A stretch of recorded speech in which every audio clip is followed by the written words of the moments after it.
Here with us, Mr. Bill Hanson, 10 years in the Marine Corps. This man right here, 10 years in the Corps, 12 years in the California National Guard. Ladies and gentlemen, Mr. Bill Hanson. I love this.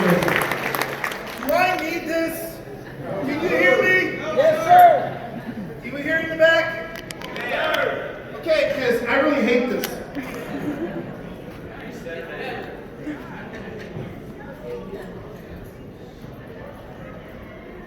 So, when I was a little kid, my mother taught me a lesson that she brought back from Sunday school. She said, you know, Bill, all you really need is love. Little did I know it was a John Lennon song at the time, but that was one of the things she taught me. I was a Marine. I was a Marine infantry sergeant. I did heavy weapons. I served in Desert Storm. I served in Somalia. Came home and became a teacher. Taught U.S. history, taught PE, coached wrestling, coached basketball, coached football, just like, you know, a lot of people do. After 9/11 hit, I tried to rejoin, and the Corps said, yeah, we're looking for younger guys. So I ended up joining the National Guard. Ended up doing 3 more tours in Iraq and in Egypt. Thank you for that. However, thank you. However, my favorite job in all was that of being dead. I really enjoyed being dead. I've got 4 dogs. I've got a really, really super cute granddaughter. Heck, my dog is even a girl. I'm like surrounded by estrogen. So, that was my favorite thing. I love going to girls' softball games. I love going to soccer matches. My daughters can sing, so I would love going to their music theater plays. I love all that sort of thing, being dad, being there, helping out. Then 9/11 hit. And I said, I want to protect those I care the most about. Those are my dogs. So I joined up, and I went overseas. My first 2 tours were great. However, in January of 2009, we were coming home after being on the road for about 24 hours doing a mission. And I felt the explosion before I heard it. My driver, in our vehicle, we were doing convoy security, and the explosion hit about 10 meters to the side of us. So he did what every single person would do in that situation. Let's get out of the way. Well, we're going 55 miles an hour, in the middle of the night, in the dark, right smack into a concrete wall. And I ended up putting my face into the bulletproof glass, snapping back, hitting the metal in the back of my head. Now at the time, I'm a small boy, as you can tell. I had been doing powerlifting, and we were doing a bunch of powerlifting, doing things, so I had a 22-inch neck, had some other different things, so it kind of ended up protecting me. Or I thought. So I got up, I was knocked woozy, and ended up finishing the mission. Ended up saying, oh, it's just my head, I got a bad headache. Ended up doing 20 more missions like that. Now during this time, if those of you have friends, relatives, other people in your lives who are in the military, and you guys ride horses, you guys go on bucking broncos, all that sort of good stuff.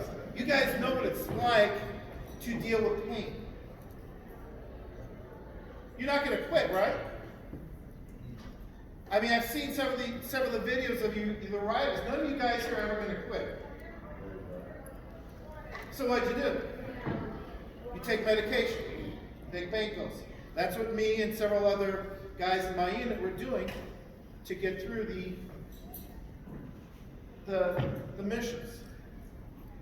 I ended up coming home to Fort Lewis, and I was like, my head still hurts. My neck still feels like it's totally out of place. My back, I can barely move with my back.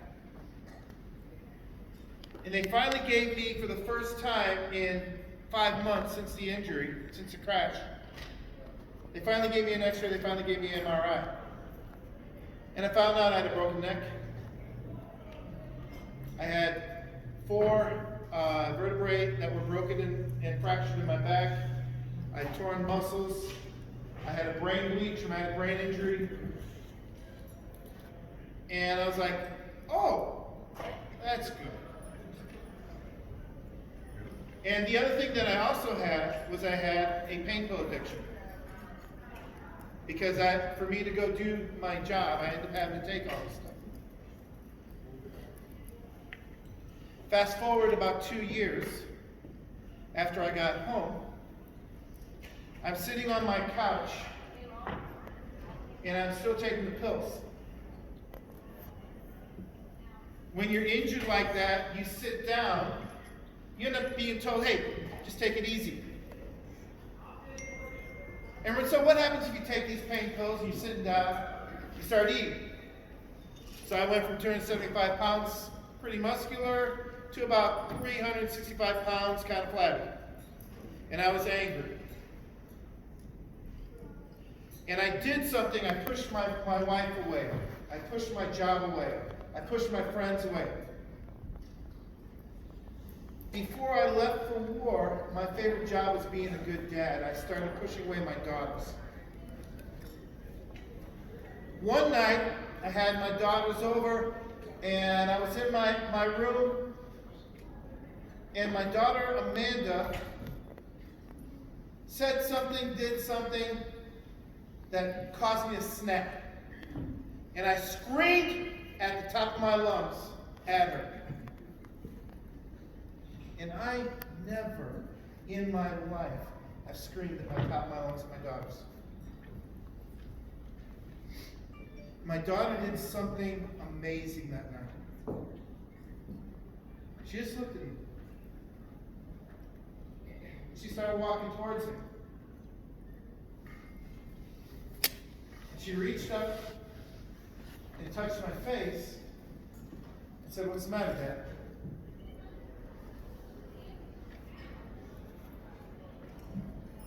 "You're not being you." I tell you, it broke my heart. It broke my heart.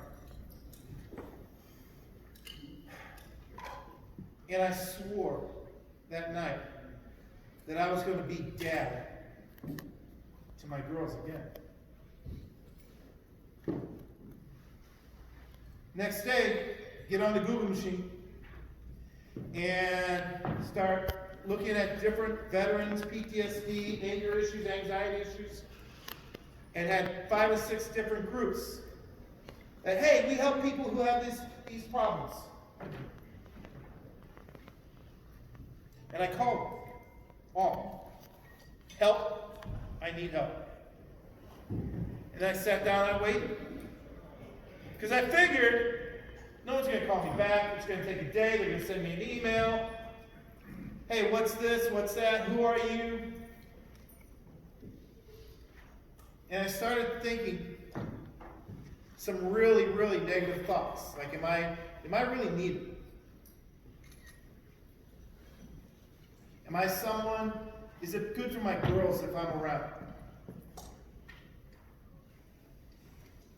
18 minutes after that phone call, I received a call from Wounded Warrior Project. 18 minutes, just when I was beginning to have those negative thoughts.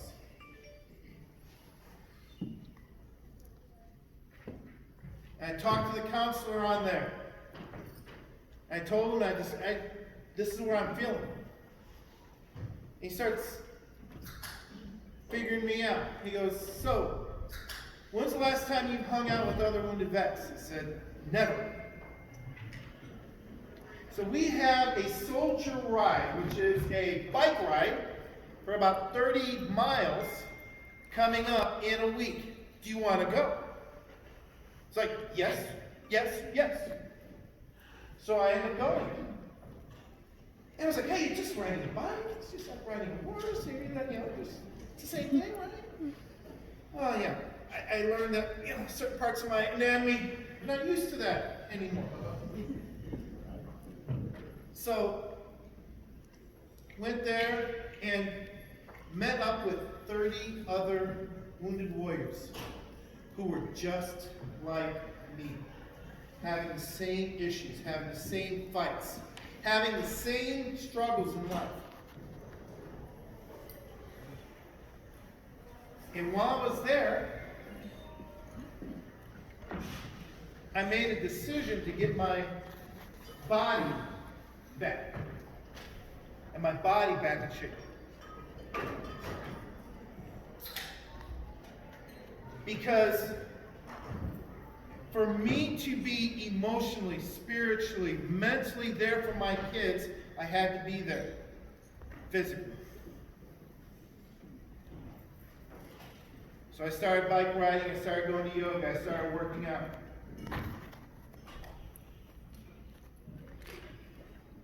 And the reason why I was able to do that, and with a lot of the different activities to get myself back in shape, Wounded Warrior Project helped me along. After a while, I was like, hey, I'm doing a good job. I'd like to help someone else. And they're like, we have a mentor program. I said, well, what was really helpful for me was I learned how to get myself back in shape. They said, well, we're going to send you to trainer school so you can train other wounded vets. And that's what they did. So I started training other wounded vets. We started doing Tough Mudders. We started doing Spartan races. We started doing Century Bike Ride. We started doing all these different things. I still try to encourage other vets by the way that I work out, the way that I train. I was lucky. My body has healed pretty well, and I've been able to work out. It's been 8 years. I literally just qualified this past year, the first 100% wounded veteran to qualify for USA Strongman. So, got to lift really heavy bricks, got to carry big old things around, and those big Atlas stones. And I was the first ever 100% vet to qualify for that. And I did that through working through my body, training, through doing everything and just hard work. But Wounded Warrior Project was there along the way, helping me out, encouraging me, helping me encourage other vets. You see, my mom was right.